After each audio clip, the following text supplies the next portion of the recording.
Although the new Dominion didn't seem to have much room to maneuver, the Canadian youngster did have a good head on his shoulders. His name was John A. Macdonald, politician and patriot. His labors for Confederation were already sufficient to make him the toast of his nation. Macdonald found little to be pessimistic about when he considered the Dominion as a producer of agricultural products. Canada was a prize winner.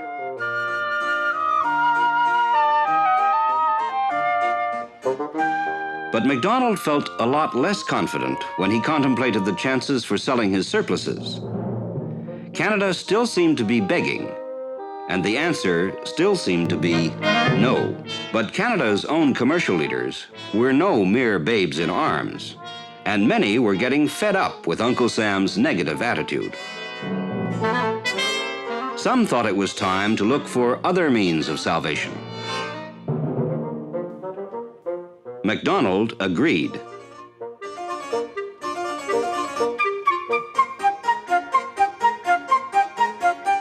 The greatest supply of capital, the greatest industrial experience in the world were available to Canada from her imperial partner, Great Britain.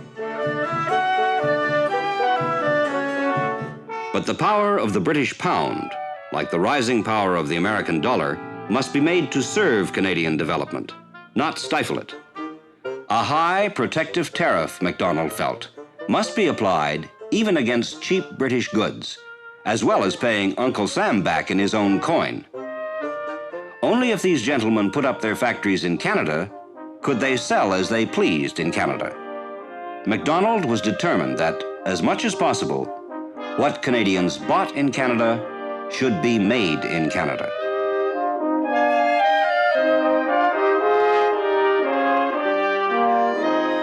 Rapid industrialization, said Macdonald, must become the national policy of Canada.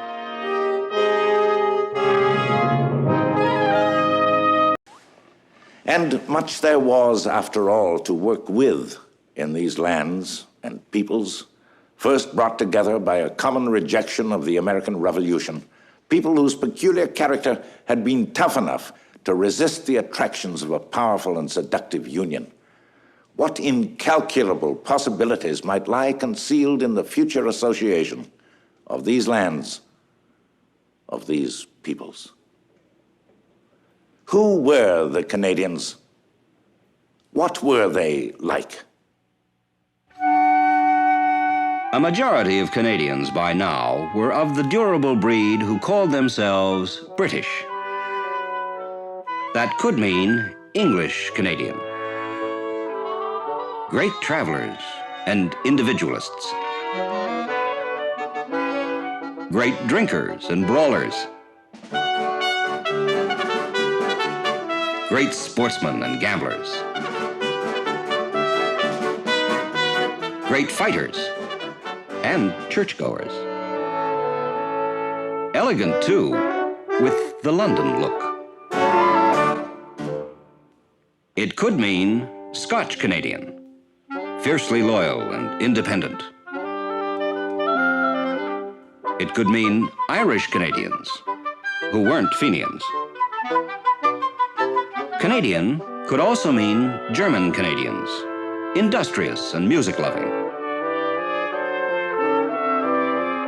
And it had always meant French Canadian, with all that that meant.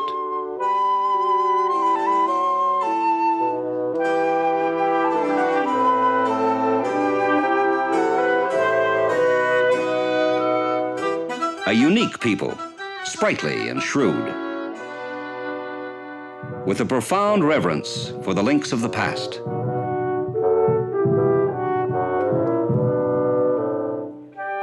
A sincere devotion to lineage and clan.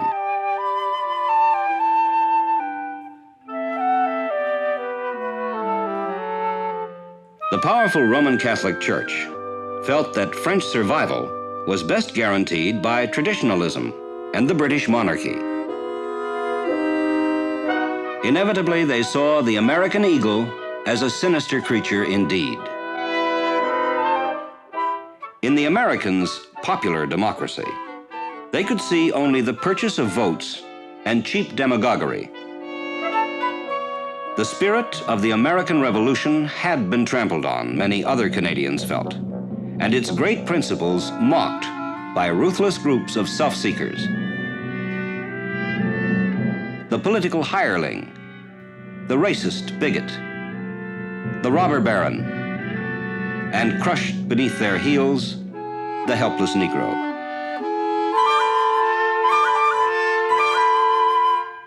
The American eagle was given a predatory look by sinister groups. Manipulation of the vote made popular democracy a farce.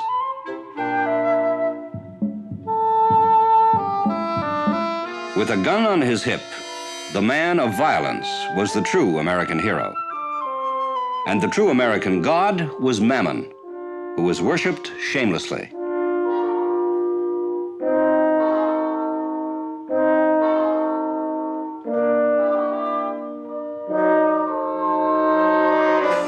The frantic pursuit of profit tyrannized American lives.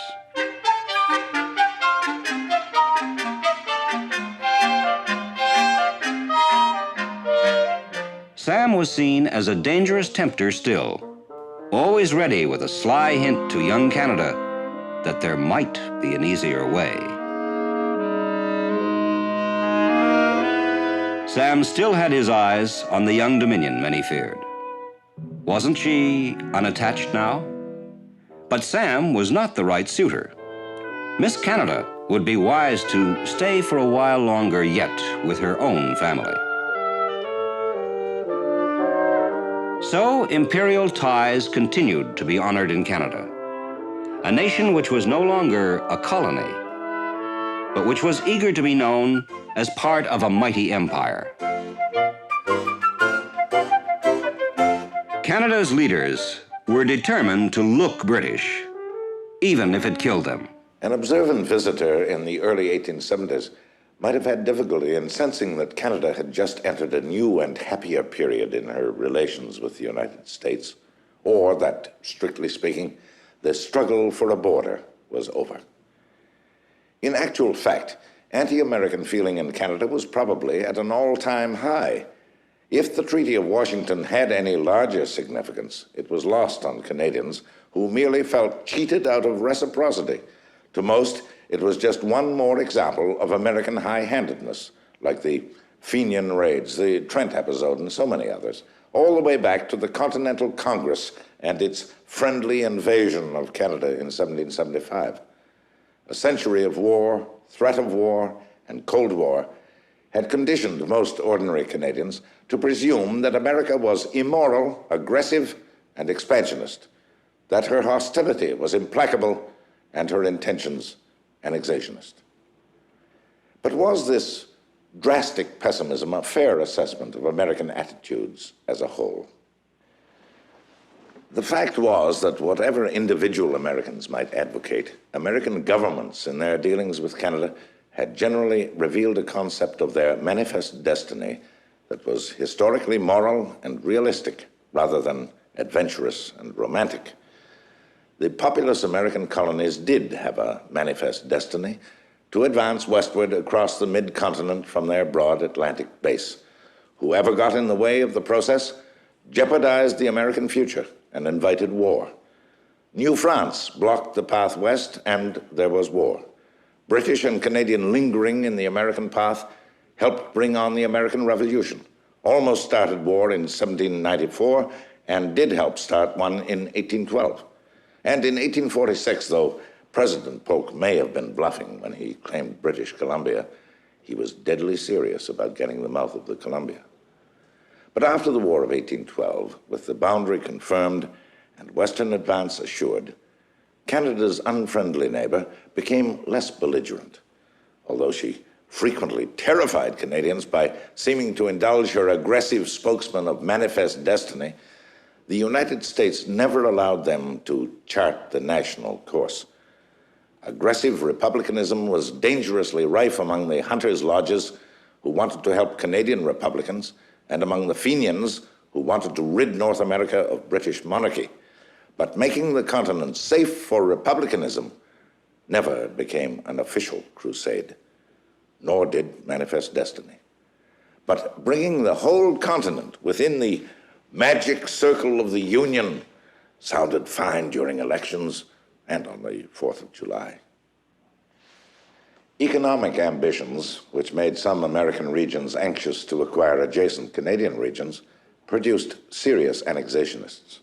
But Midwestern desire for the St. Lawrence and New England's desire for the maritime fisheries were satisfied by reciprocity, and the expansionists who wanted to acquire the British Northwest could not persuade fellow Americans that their cause was a vital national interest.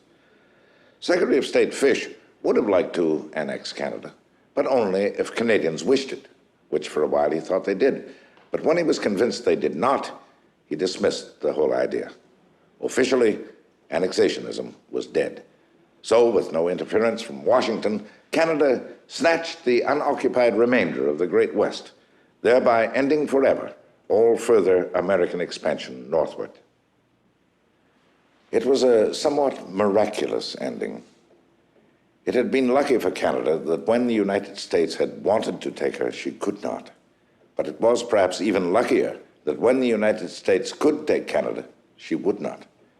The long struggle for a border is an instructive example of the most important process in the world, the historical progression from war through Cold War to friendship and the political mediation which brought it about.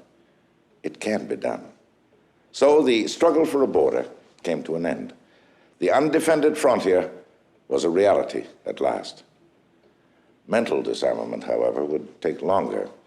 Canadian suspicion of American annexationist intentions would die hard. Full acceptance of Canada in the United States would be slow and ungracious. It was unpleasantly clear that many leading Americans had accepted Canada only because they thought she could not survive. Can you believe it? Them damn Yankees are still at it, trying to grab Canada. History has shown and not been very kind to the American annexationists.